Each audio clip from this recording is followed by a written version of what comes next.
ప్రశ్నిస్తే ప్రశ్నించిన ఎమ్మెల్యే మీరు కేసులు పెట్టి 300 మంది ఉగ్రవాద ఆయన పట్టరా? ఏం చేశాడు ఆయన? 300 మంది వచ్చి ఒక దేశద్రోహి తీసుకెళ్ళినట్టు మా నాన్న తీసుకెళ్తుంటే మీడియా వాళ్ళందరూ మమ్మల్ని ప్రశ్నిస్తున్నారు కదా. అడగండి ఒకసారి. మనసును గెలుచుకొని ఎన్నికల్లో నెగ్గాలనుకోవాలి కానీ ఓటు తీసి గెలవాలనుకుంటారా? ఇది ప్రజాస్వామ్యమా, నియంత్రితమా? ఏం జరుగుతుంది మన రాష్ట్రంలో? మిమ్మల్ని నేను ప్రశ్నిస్తున్నానన్నా చెప్పండి, ఏం జరుగుతుంది మన రాష్ట్రంలో? అన్నా టీడీపీ పార్టీకి ఇవే చివరి ఎన్నికలు. కార్యకర్తలను మాకు వెళ్ళి వాళ్ళని అరెస్ట్ చేయిస్తే దొంగ ఓటు తిరిగించమని వదిలేసి మా మీద కేసులు పెడతారా? మా ఎమ్మెల్యేని అరెస్ట్ చేస్తారా? ఏ నేరం చేశాడు ఎమ్మెల్యే? ప్రజల మనసును గెలుచుకొని వాళ్ళ నమ్మకాన్ని గెలుచుకొని ఎన్నికల్లో నెగ్గాలనుకోవాలి కానీ ఇలా దొంగ అరెస్టులు చేసి ఒకరి ప్రత్యక్ష దిగదాచి మనం గెలవాలనుకోవడం కరెక్టా? మీరే చెప్పండి అన్న, ఇది ప్రజాస్వామ్యమేనా? ఇది ఎంతో కష్టపడి నిబంధనలతో ఓటేసిన ప్రజల నమ్మకాలు నిలబెట్టుకోవాలని ఎంతో కష్టపడి 5 ఏళ్ళు నిత్యం ప్రజలకు అందుబాటులో ఉంటూ వాళ్ళకి ఎంతో మంచి పేరు తెచ్చుకుంటారు. నాన్న మీద ధైర్యంగా పోటీ దమ్ము ధైర్యం లేక ఓటు తొలగిస్తున్నారు. మా ఓటు అది ప్రశ్నించినందుకు మా కార్యకర్తలు అరెస్ట్ చేసి వాళ్ళని వేధించి ప్రశ్నించిన ఎమ్మెల్యే తీసుకెళ్ళి అరెస్ట్ చేస్తున్నారు. ఏ నేరం చేశాడన్న ఎమ్మెల్యే? మీ అందరూ అడుగుతున్నారు, ఏ నేరం చేశాడు ఎమ్మెల్యే? అడగండి.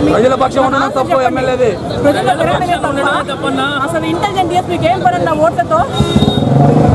డిఎస్పీకి ఎవరన్నా ఇచ్చేది? ప్రజలు జీతం ఇస్తున్నారు. వాళ్ళ పని ఏంటన్నా శాంతి భద్రత కాపాడాలి. వాళ్ళు ఏం చేస్తారు ఈరోజు? మీరే చేస్తారు. వాళ్ళు ఏం చేస్తారు? ప్రభుత్వాన్ని తృప్తిగా వ్యవహరిస్తా, వాళ్ళ కోసం షాపు కాస్తా, మా ఓటు తొలగిస్తా. ఇది ఒక దుస్సంప్రదాయం. ప్రజల మనసును గెలుచుకొని ఎన్నికల్లో నెగ్గాలే కానీ ఇలా వాళ్ళని అక్రమ అరెస్టులు చేసి ఈ రకంగానా చేసేది? ఎప్పుడైనా జరిగిందా ఇది? నిన్న పోలీస్ స్టేషన్లో అప్పగించారు.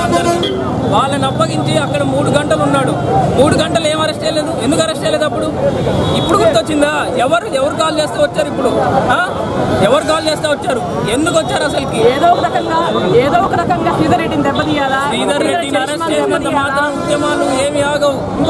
ఇంకా రెట్టింపు అవుతాయి.